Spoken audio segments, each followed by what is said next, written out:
হরে কৃষ্ণ ভক্তবৃন্দগণ, আগামীকাল 9 এপ্রিল বুধবার সারা বিশ্বজুড়ে পালিত হবে চৈত্র শুক্লপক্ষের কামদা একাদশী ব্রত। শাস্ত্রমতে বলা হয়েছে, কামদা একাদশীর উপবাস পালন করে ভগবান বিষ্ণু ও মা লক্ষ্মীকে আরাধনা করলে ধন সম্পদ বৃদ্ধি পায় এবং ব্যক্তির জন্ম মৃত্যুর চক্র থেকে মুক্তি লাভ করে বিষ্ণুধামে গমন করে। তো কৃষ্ণ ভক্তবৃন্দগণ, এই কামদা একাদশীতে করুন বিশেষ একটি ছোট্ট কাজ। বলা হয় এর ফলে জীবন থেকে অর্থের সংকট দূর হবে, পূর্ণ হবে মনস্কামনা, সংসারে হবে না কোনো অর্থের অভাব। তো বন্ধুরা, আজ অবশ্যই ভিডিওটি অনেকটি বেশি গুরুত্বপূর্ণ হতে চলেছে, তাই অবশ্যই ভিডিওটি আপনারা সম্পূর্ণ শেষ অবধি দেখতে থাকুন। চৈত্র শুক্লপক্ষের এই কামদা একাদশী ব্রত উপবাস পালিত হবে এবছর আগামী 9 এপ্রিল বুধবারে। এই কামদা একাদশী ব্রহ্মা হত্যা পাপ বিনাশক এবং পিচাসত্ব মোচনকারী। এই ব্রত সর্বপাপ বিনাশক ও পুণ্যদায়িনী। যে ব্যক্তি এই একাদশীর উপবাস পালন করে ভক্তিমনে একাদশীর ব্রত কথা শ্রবণ করবে বা পাঠ করবে, সেই ভক্ত অচিরে বাজপেয়ী যজ্ঞের ফল লাভ করবে। এই পূর্ণময় ব্রতে যারা শ্রদ্ধাশীল তারাই ধন্য, তাদের জন্ম সার্থক, এতে কোনো সন্দেহ নেই। তো ভক্তবৃন্দ, এমন পূর্ণময় তিথির দিনে এই চৈত্র কামদা একাদশীতে ব্রত পালনের পাশাপাশি এমন কি করলে মা লক্ষ্মী ও বিষ্ণুদেবের আশীর্বাদে সংসারে অর্থের উন্নতি ও বিশেষ পুণ্য ফল লাভ করতে সক্ষম হবেন আপনারা, তাহলে চলুন ভক্তগণ জেনে নেওয়া যাক কামদা একাদশীর দিন এমন কি একটি কাজ করলে জীবনের ভাগ্য বদলে যাবে। পৃথিবীর রক্ষক ভগবান বিষ্ণুদেবের কাছে তুলসী খুবই প্রিয়। তুলসীকে সম্পদের দেবী লক্ষ্মীর রূপ বলে মনে করা হয়। এর জন্য একাদশীর দিন বিশেষভাবে ভগবান তুলসীর যথাযোগ্য আরাধনা করা উচিত। প্রায় সকল হিন্দু বাড়িতেই তুলসী গাছ আছে, তবে ভক্তগণ খেয়াল রাখতে হবে তুলসী গাছ যেন বাড়ি থেকে বেরোনোর প্রধান দরজার ডান দিকে থাকে। এতে ভক্তগণ বাড়িতে প্রচুর অর্থ উন্নতি আসতে থাকে। এবার 4টি তুলসী পাতা নিন। এবার ঘরের 4 কোণে সেই পাতাগুলি রেখে দিন। তারপর যতদিন পর্যন্ত তুলসী পাতাগুলি শুকিয়ে না যায় ততদিন সেই পাতাগুলি স্পর্শ করবেন না। শুকিয়ে গেলে এবার পাতাগুলি জলে ভাসিয়ে দিয়ে আবার নতুন করে তুলসী পাতা রাখুন সেই স্থানগুলিতে। এর ফলে বাড়িতে পজিটিভ এনার্জি থাকবে ভরপুর এবং যে কোনো শুভ কাজে সাফল্য আসবে দ্রুত। 2 নাম্বার হচ্ছে ময়ূরের পালক। শাস্ত্রমতে ময়ূরের পালক ভগবান শ্রীকৃষ্ণের খুবই প্রিয়। এজন্য পারলে ভক্তগণ আজ অবশ্যই কামদা একাদশীতে চেষ্টা করুন গৃহে ময়ূরের পালক আনার। এর ফলে ঘরে সুখ ও সমৃদ্ধি বৃদ্ধি পাবে।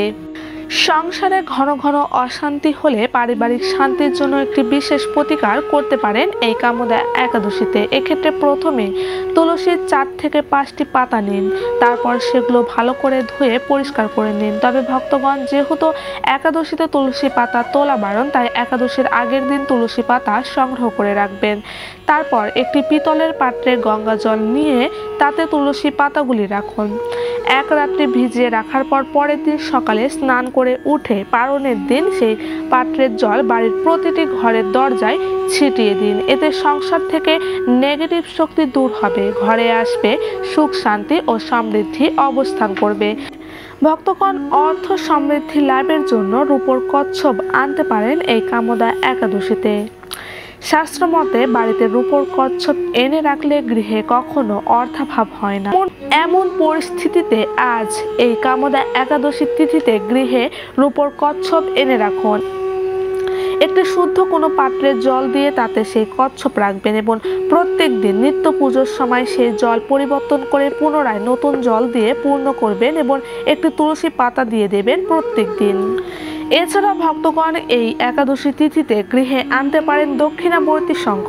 পৌরাণিক ধারণা অনুযায়ী যে বাড়িতে দক্ষিণাবর্তী শঙ্খ থাকে সেখানে স্বয়ং মা লক্ষ্মীর বাস হয়, আর মা লক্ষ্মীর যে গৃহে বাস হয় সে গৃহে কখনো অর্থের কমতি হয় না। তাই আজও এই কামদা একাদশীতে গৃহে আনুন দক্ষিণাবর্তী শঙ্খ। আমাদের মনে এমন অনেক ইচ্ছে থাকে যা আমরা দীর্ঘদিন ধরে মনের মধ্যে চাপা দিয়ে রাখি, কিন্তু ভক্তগণ জানেন কি, সামান্য একটি উপচারেই আমাদের সেই ইচ্ছে পূরণ হতে পারে। জ্যোতিষশাস্ত্র বলেছে প্রতি রবিবার এবং একাদশীর দিন তুলসী গাছ থেকে 11টি তুলসী পাতা নিন। তারপর ভালো করে ধুয়ে নিয়ে সেই তুলসী পাতাগুলি এবার সেই 11টি তুলসী পাতায় লিখুন ভগবান রামের নাম। তারপর তা অর্পণ করুন বজরংবলীর কাছে এবং ভগবানের কাছে জানান আপনার মনের ইচ্ছের কথা। যেহেতু একাদশীতে তুলসী গাছের সেবা পূজার বিশেষ ফল রয়েছে, তাই ভক্তগণ এই বিশেষ কাজটি অবশ্যই আপনারা এই কামদা একাদশীর দিন পারলে চেষ্টা করুন। এতে করে আপনারা অবশ্যই কিন্তু ফল পাবেন। এবং একাদশীর সারাদিন আপনারা তুলসী গাছের সেবা পূজা, তুলসীতে জল দান, তুলসী বীজ রোপণ যত বেশি করে করবেন ততই আপনি ভগবানের প্রিয় ভক্ত হয়ে উঠবেন।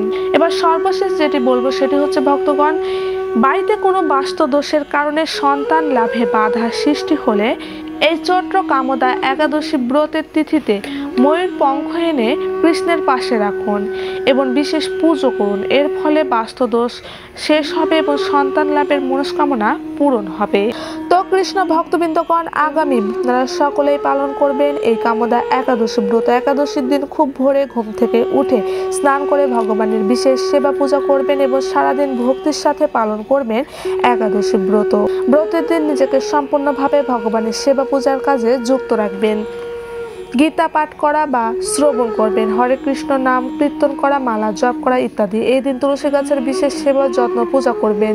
সবার সঙ্গে ভালোভাবে চলার চেষ্টা করবেন। কাউকে কটু কথা বলা বা হিংসা করা এগুলো কাজ করবেন না, এতে কিন্তু উল্টে পাপ আরও বেশি হবে। এবং জীবনে কিছু অর্জন করতে চাইলে এই কামদা একাদশীতে যে বিশেষ কাজগুলি রয়েছে সেগুলো অবশ্যই পালন করার চেষ্টা করবেন, এতে ভালো ফল অবশ্যই পাবেন। তো ভক্তবৃন্দগণ, এবার আমরা জেনে নেব এই কামদা একাদশীর অপূর্ব মাহাত্ম্য কথায় কি বলা হয়েছে।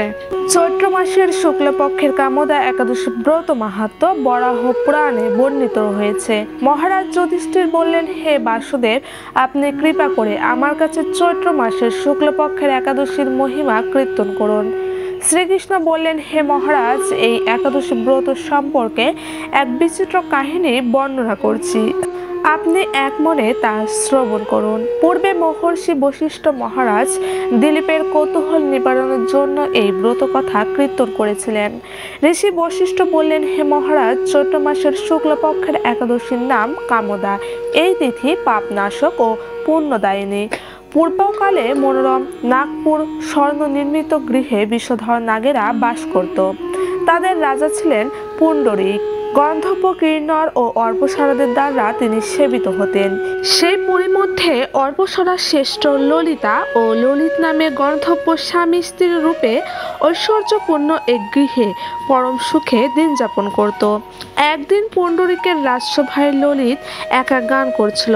এমন সময় ললিতার কথা তার মনে পড়ল। ফলে সঙ্গীতের স্বর, লয়তাল, মানের বিপর্যয় ঘটল। কর্কট নামে এক নাগ ললিতের মনোভাব বুঝতে পারল। গানের ছন্দভঙ্গের ব্যাপারটি সে পুণ্ডরীক রাজার কাছে জানালো। তা শুনে সর্পরাজ ক্রোধ ভরে কামাতুর ললিতকে, রে দুর্মূর্তি, তুমি রাক্ষস হও বলে অভিশাপ দান করল। সঙ্গে সঙ্গে সেই ললিত ভয়ঙ্কর রাক্ষস মূর্তি ধারণ করল। তার হাত 10 যোজন বিস্মিত, মুখ পর্বত গ্রহাতুল্য, চোখ দুইটি প্রজ্বলিত আগুনের মতো, ঊর্ধ্বে 8 যোজন বিস্মিত প্রকাণ্ড এক শরীর সে লাভ করল। ললিতের এরকম ভয়ঙ্কর রাক্ষস শরীর দেখে ললিতা মহাদুঃখে চিন্তায় ব্যাকুল হলেন। স্বেচ্ছাচারী রাক্ষস ললিত দুর্গম বনে ভ্রমণ করতে লাগলো। ললিতা কিন্তু তার সঙ্গ ত্যাগ করল না। ললিত নির্দয়ভাবে মানুষ ভক্ষণ করত। এই পাপের ফলে তার মনে বিন্দুমাত্র শান্তি ছিল না। অতির সেই দুর্বস্থা দেখে ব্যথিত চিত্রে রোদন করতে করতে ললিতা গভীর বনে প্রবেশ করল। একদিন ললিতা বিন্ধ্যা পর্বতে উপস্থিত হলো। সেখানে ঋষ্যশৃঙ্গ মুনির আশ্রম দর্শন করে মুনির কাছে হাজির হলো। তার চরণে প্রণাম করে সেখানে দাঁড়িয়ে রইল। মুনিবর জিজ্ঞাসা করলেন, হে সুন্দরী, তুমি কে, কার কন্যা, কি কারণেই বা এই গভীর বনে এসেছ, তা সত্য করে বলো। তদুত্তরে ললিতা বলল, হে প্রভু, আমি বীরধন্য গন্ধর্বের কন্যা। আমার নাম ললিতা। আমার প্রতির পিচাসত্ব দূর হয় এমন কোনো উপায় জানবার জন্য এখানে এসেছি। তখন ঋষি বললেন, চৈত্র মাসের শুক্লপক্ষের কামদা নামে যে একাদশী আছে, তুমি সেই ব্রত যথাবিধি পালন করো। এই ব্রতের পুণ্যফল তোমার স্বামীকে অর্পণ করলে তৎক্ষণাৎ তার সমস্ত পাপ বিনষ্ট হবে। বশিষ্ঠ ঋষি বললেন, বললেন, হে মহারাজ দিলীপ। মুনির কথা শুনে ললিতা আনন্দ সহকারে কাম্যদা একাদশী পালন করল। তারপর ব্রাহ্মণ ও বসুদেবের সামনে প্রতির উদ্ধারের জন্য আমি যে কাম্যদা একাদশীর ব্রত পালন করেছি তার সমস্ত ফল আমার প্রতির উদ্দেশ্যে অর্পণ করলাম। এই পুণ্যের প্রভাবে তার পিশাচত্ব দূর হোক। এই কথা উচ্চারণের মাত্রই ললিত সাপ মুক্ত হয়ে দিব্য দেহ প্রাপ্ত হলো। পুনরায় গন্ধর্ব দেহ লাভ করে ললিতার সাথে সে মিলিত হলো। তারা বিমানে করে গন্ধর্ব লোক গমন করল। হে মহারাজ দিলীপ, এই ব্রত যত্ন সহকারে সকলেরই পালন করা কর্তব্য। এই ব্রত ব্রহ্মা হত্যা, পাপ বিনাশক এবং পিশাচত্ব মোচনকারী। এই ব্রত কথা শ্রদ্ধাপূর্বক পাঠ ও শ্রবণে বাজপেয় যজ্ঞের ফল অচিরে লাভ করা সম্ভব। জয় শ্রীকৃষ্ণ, জয় রাধা মাধব, জয় গোবিন্দ।